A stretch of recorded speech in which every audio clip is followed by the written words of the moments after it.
Welcome back. This is part 2. If you didn't watch part 1, you're gonna want to watch that because this basically goes straight into it after the intro. You know what time it is, putting the engine in, timing the engine, building the engine, yeah, doing all that shit. So anyways, boom, back to the video.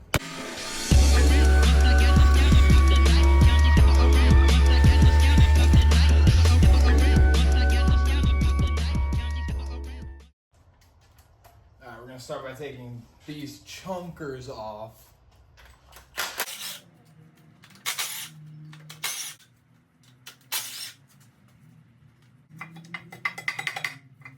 That's the most BMW thing ever. Always bag your shit.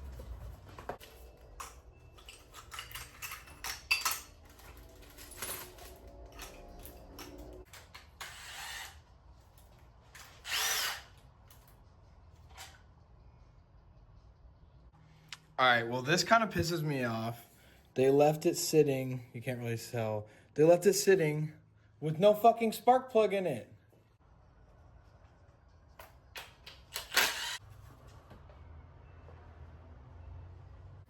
Alright, so we've gotten to a point now where the valve cover's off, exhaust manifold's off. Everything so far looks honestly pretty good in here. And you know, it's an old ass M50. Looks a little hot on some of the cam lobes, but no etching or anything. So I'm not really too worried about lack of oil. I'm gonna go grab my table, get it all set up in here, and yeah, I guess pretty much until I rebuild this, the next few days the garage is going to be taken up with this project. So we're probably just going to push the black car out and just keep it all set up in here so I can keep it organized, get this engine taken apart nicely and put back together nicely.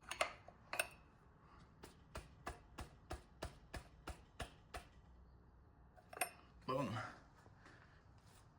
Bomboclat.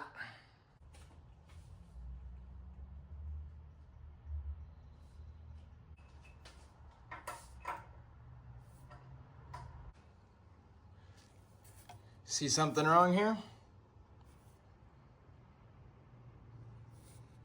Timing was off on this engine. Granted, it could probably account for it because the Vanos and... Whoops!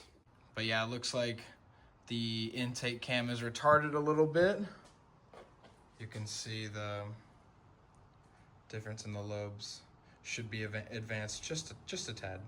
But yeah, so that's off. That's why it's always good to check everything before you take it apart, because that will give you a general idea of not necessarily the health of the motor. I mean, you're gonna take it apart anyways, you're gonna see it.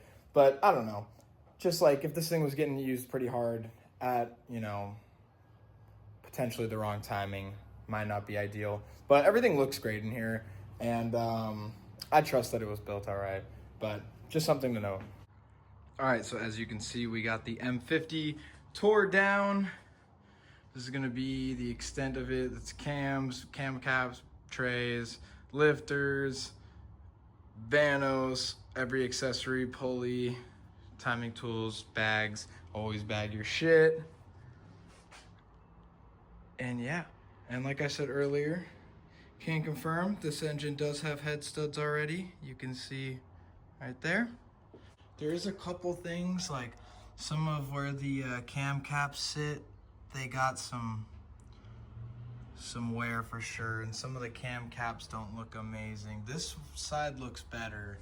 Seems like the exhaust side got pretty cooked, maybe just from drifting. This engine was in a drift car at one point in its life for a while, so not too worried about it. Everything looks pretty standard for something that probably has 200,000 plus miles. But I gotta go get a new socket and some gloves because I don't have the 13 for that because I don't know where I put it.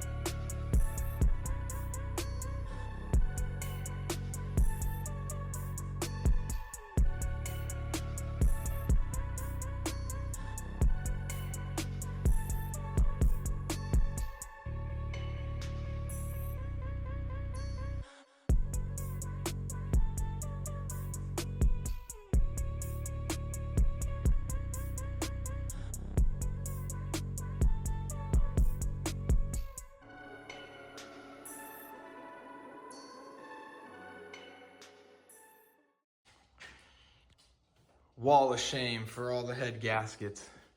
We are 1, 2, 3, 4. 1, 2, 3, 4. 4, and then a rod.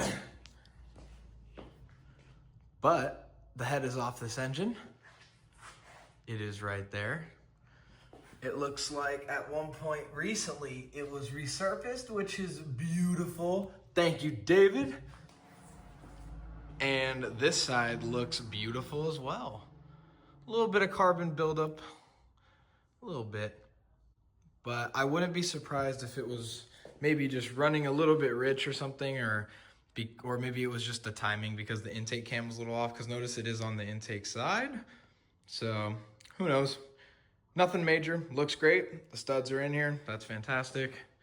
So we're gonna get some new gaskets. I'm gonna get this oil pan off, clean her up and slap her back together. I think I'm gonna maybe do a little bit thicker of a head gasket and then just up the timing a little bit so this thing lasts a little bit longer. So we're gonna do some research, and then I know that this head was machined at some point, so a little bit of a thicker one isn't gonna do as much of a compression drop as it normally would, due to the fact that this cylinder head potentially could have been milled more than once. I know for sure one, I can see it, but you know, it could have been 2 or 3 times, we don't know. So just things to consider. The more you take off, the closer the valves get to the pistons and the higher the compression goes. Oh, Bessie. If it doesn't sell, I'm keeping this fucking thing. I like this car. I hate it, but I like it. You know what I'm saying? But today is a day of waiting, because chip burner and everything gets here tomorrow. Head gasket gets here Tuesday. And crank sensor gets here Tuesday. I don't know. Honestly, I can start taking apart the 4-cylinder. I might do that today. Start getting the car stripped down, get the 4-cylinder ready to pull out. I think I'm going to, just for now, be reusing the get rag from one of the 4 cylinders on the boosted M50, just because my ZF is right here in this car and I don't feel like pulling it right now or anytime soon. So I'll get to it when the get rag explodes, because I also don't want to like buy a new clutch and shit right now. I kind of just want it to drive, so we will get there when we get there. But this is the drift car. Sadness. All right, I did not film putting the head on because there's a million videos on that and everyone knows how to do it, and I needed the phone for the torque sequence because I forgot. But we're gonna be cleaning this now. As you can see, very dirty, very crusty. I got a new oil filter housing gasket here and just put the cover on, just finger tight, just to keep water out of that. So that's why we did that. But otherwise, we're gonna go pull it out to the driveway. We're gonna spray it down with the degreaser that I have, start scrubbing it, and then just lightly hose it off. I don't have a bunch of stuff blocked off, so I'm not gonna go crazy with like a pressure washer or anything. But I just wanna clean it up just enough so when I put it back in the car, I don't have to fuck around with all this oily ass shit. Oh, excuse me, I just had a cookie. But anyways, I'll get a time lapse going of that and clean up the M50, put the cams back in it, get the valve cover painted, and we're Gucci.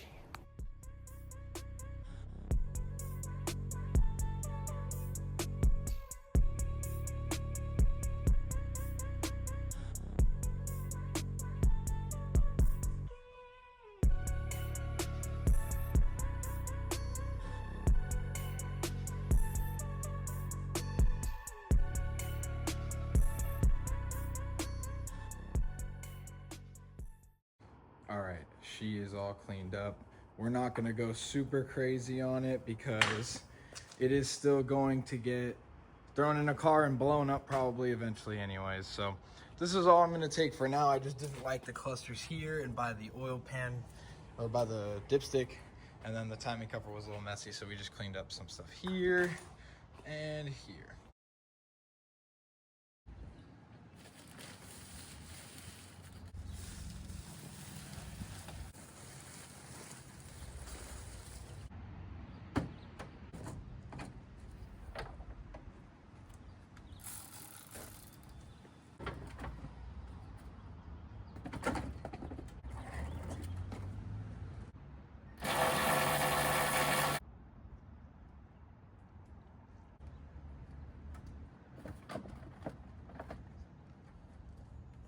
garbage.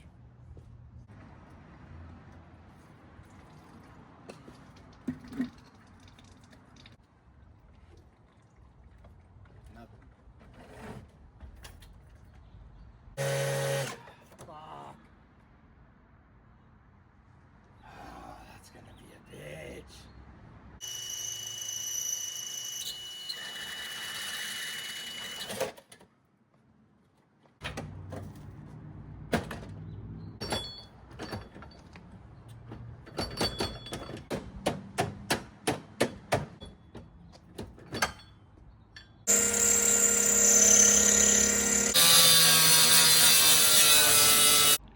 I gotta break the spot welds here and here and there and there. This guy's ready to come off.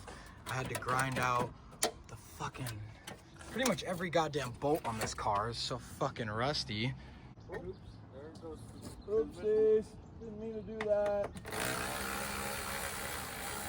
That's not gonna be good for the chassis. She's out. It was from start to right now 3.5 hours, but I had to drill out some bolts. As you guys saw, that was a bitch. So I'd say like a couple hours start to finish. Whole engine, trans, everything. Gonna be swapping that over to the M50. Sadly, it does have to stay Getrag because I'm not pulling my ZF from my other car right now. And I really need this thing to start driving.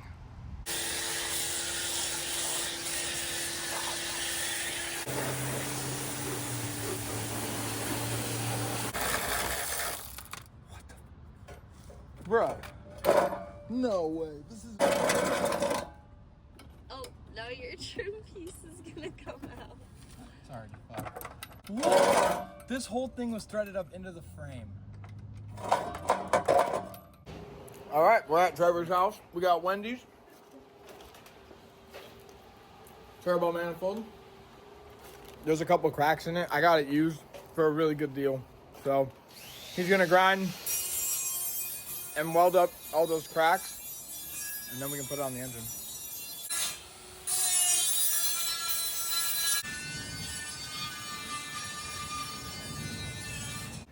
All right, since I am doing so much in one video, I'm gonna try to keep the non-important stuff to a minimum, so time lapses, all that stuff. But today we're gonna put CX manifold that I got welded up yesterday by Trevor on this engine with brand new exhaust gaskets. 100 days and 100 nights later, the motor and trans mounts are finally here, plus some other little goodies for the Getrag, like the pivot pin. We did stainless steel, and it didn't have the retaining clip, so we got the clip. And what else did we get? Oh, and a brand new Guibo for it, because that shit was fucking grenaded, which is insane because that car had like 80 horsepower. But we're gonna throw these on the engine, button up a couple of things. I gotta get the exhaust housing of the turbo bolted permanently, so I gotta run to the store and grab some hardware. And then this thing should be ready to pop in the car. So that's gonna be my goal today. We'll see how far I get. I know I can get all this done quickly, but I'm feeling kind of slow today, and it looks like it's gonna rain, so not in like the biggest rush, but we'll see how it goes. We'll play it by ear. All right, we are back from a trip to the store. I didn't film any of this because I wanted to make sure everything was right, but I got a quick little test fit with the hardware. Long as shit. I accidentally went a little long. I'm gonna see if I can get away without cutting it because I'm fucking lazy. But yeah, we're gonna put that on, get the trans refreshed, and do all that stuff, and we're gonna start putting this shit in the car hopefully today. So now that I got all this going, we should be good. So let's get to it.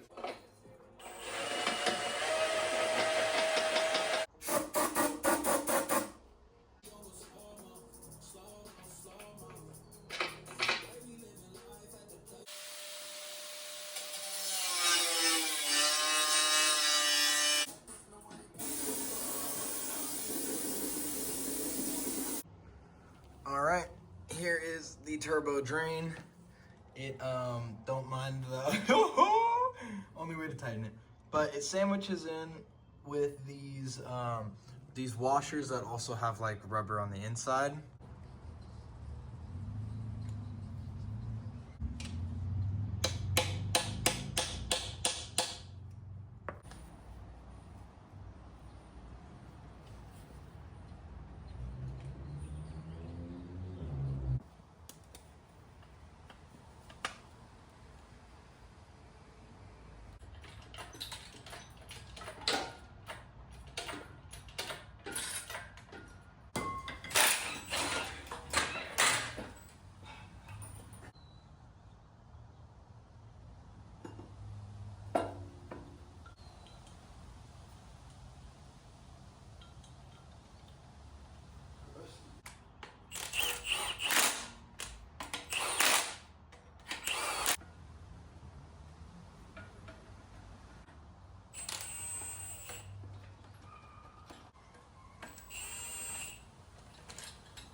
That's an M50 with the get drag and a starter and a Turbonics.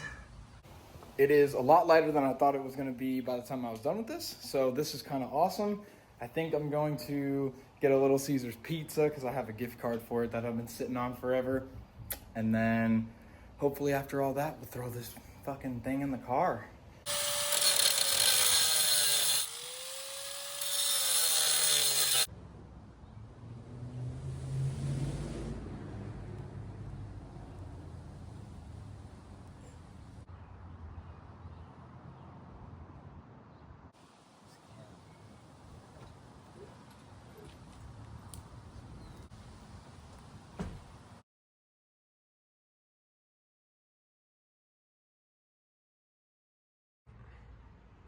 All right, don't mind the shitty valve cover, but today we are putting plugs in the M50.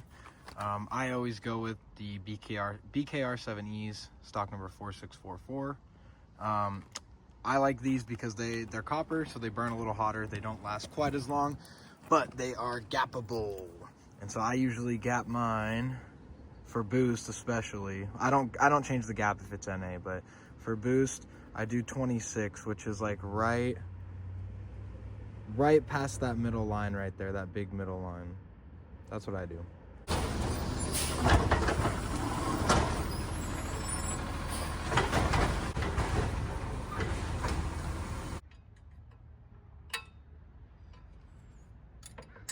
So, funny story, it's probably pretty common on every time you're turboing a BMW, but Caleb, my buddy Caleb, actually made all these at different lengths for the M42 because getting up under there, underneath the car, bottom mount, like getting all the bolts to tighten everything was almost impossible. So we have all of these, and that's gonna help me get this last guy up here on the bottom.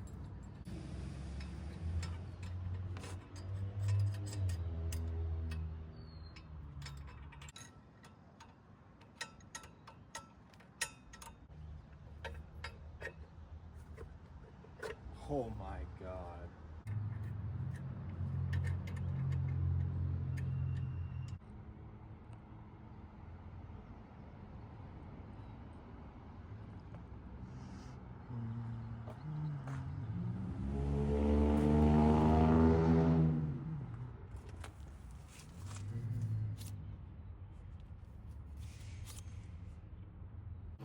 All right, so a bit of an update. We got the turbo on. It is all mounted up. The feed is plumbed, all that good stuff. I wanted to compression test the car today to make sure everything's good before I go any further, but I can't do that with no oil in it, and I can't put oil in it until the drain is hooked up for the turbo because the fitting is really low and I feel like it's just gonna pour straight out. So, not ideal, but what we're gonna do temporarily just for the compression test, just so it holds oil. I did get this at some point, a very long oil hose, and I got these 10 to 5/8, I think, barbed fittings. So I'm just gonna temporarily hook this up to the oil pan and the turbo and just make like a makeshift drain just in case it does decide it wants to pump oil out. At least it'll maybe make it back to the pan. So that's what we're gonna do right now.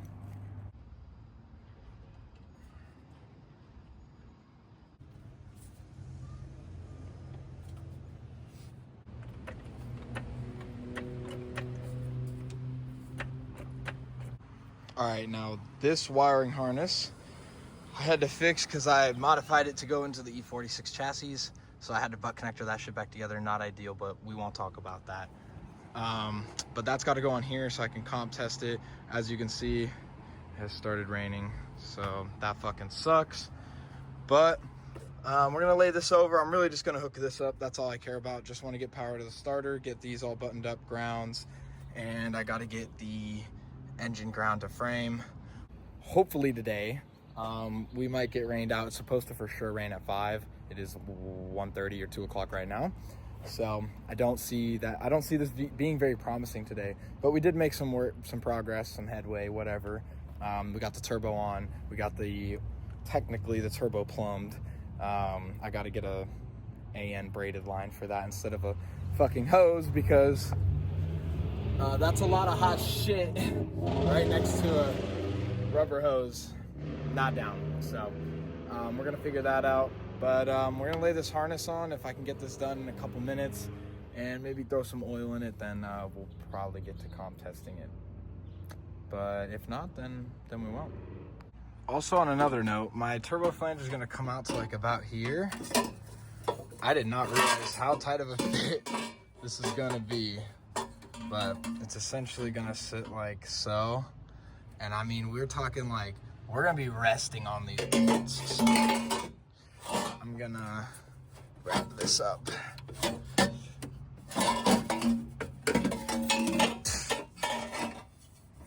Fucking ridiculous.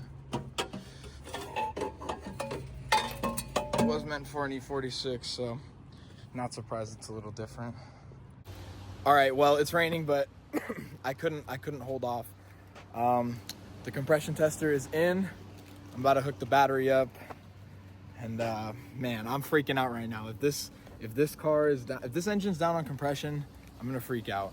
It does have a thicker head gasket, so it can be a little bit down. I'm okay with anything from like, preferably not 130, but I'd say like 130 to 140 and up. I am totally happy with, because I don't know how much was machined off the head, but I do know that I did a thicker head gasket, so it is gonna drop that compression a little bit.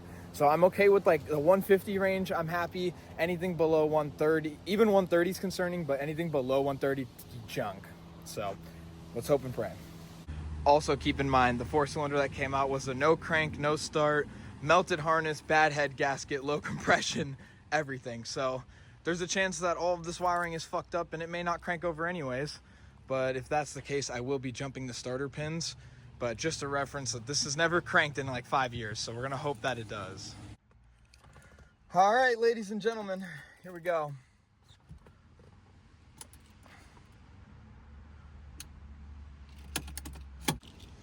All right, now that everything's properly hooked up, round 2. Hey, she's alive. All right, ready? Nothing. Well, per my luck and anyone's luck that's building fucking anything, one, not only is it raining, so we did all this in the rain, but I happened to get a bad starter, it seems like. Like, the terminals, when I put, they all get, everything's getting 12 volts like it's supposed to. When I pin these across, it's nothing. It doesn't click, it doesn't do anything. And this is really, really corroded. So I'm assuming that whatever's in the starter is no good. So I gotta look for a new one. So of course I cannot compression test it, which means the anxiety and the wait just prolongs indefinitely. So I'm gonna try and source a starter today or find one in storage, and we'll get right back to this. Ladies and gentlemen, I have found the problem. Why she's not starting? Because I'm a dingus, for one. And for two, the engine needs to get grounded somehow. Yeah, I'm a jackass. So I'm going to hook this up out there. And also, funny, there's an empty thing of oil right here. The engine has no oil. So I'm gonna fill it up with oil, put this ground strap on, we should be good. So just in case something happens, I don't feel like wasting 2 jugs of VR1. Shit's expensive. So I have 3.5 quarts of some random T5 Rotella. It's clean. So we're gonna do 3.5 plus 5. That's about 7. Actually, that's 7.5.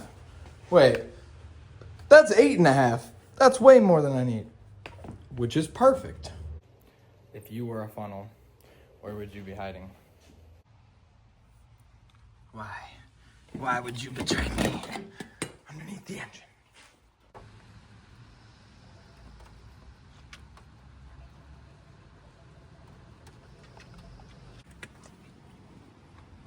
No major leaks. Take that for now. All right, ladies and gentlemen, the moment has come. We can officially start this compression test. I'm nervous as all fuck. I don't know why, but I am. I gotta put this battery in, and then we get to see how happy this motor is.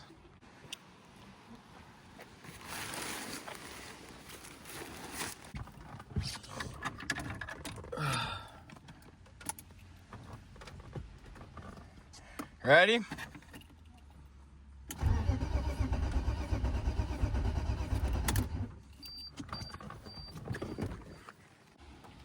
All right, so cylinder 1 so far looking pretty good. We got 155. Remember, this has a 1 millimeter thicker head gasket, so we wanted that number to drop down a little bit. I wanted above 140, 155, money. This thing's gonna eat all the boost as long as all the other ones look as good. All right, that is the end of part 2. I didn't film the rest of the compression test, or if I did, I lost the footage because iCloud's kind of shit, and I filmed it so long ago, and I literally had like 30 plus hours of footage to comb through, so it probably got lost in translation, but they all evened out. That 155 eventually went up to like 170-ish once got oil pressure and everything kind of pumped up and, you know, started sealing and doing all that good stuff. But next video is going to be where all the fun stuff happens. As you saw, the wiring harness was on. We have some fun wiring harness problems in the next video, and I didn't film a lot of me rebuilding. I won't get into it. But anyways, there was a lot of wiring bullshit and a very funny bit that I'll start the video off with that was not intentional. But yeah, hopefully you guys liked it. Like, comment, subscribe, follow me on Instagram at 9inch drift. If you guys ever have any questions or any car questions, E36 preferably, E46 preferably, but I kind of do this all the time, so I'm always here to help. And yeah, let me know what you guys want to see. But next video is going to be really awesome, so stay tuned for part 3. Thanks, guys.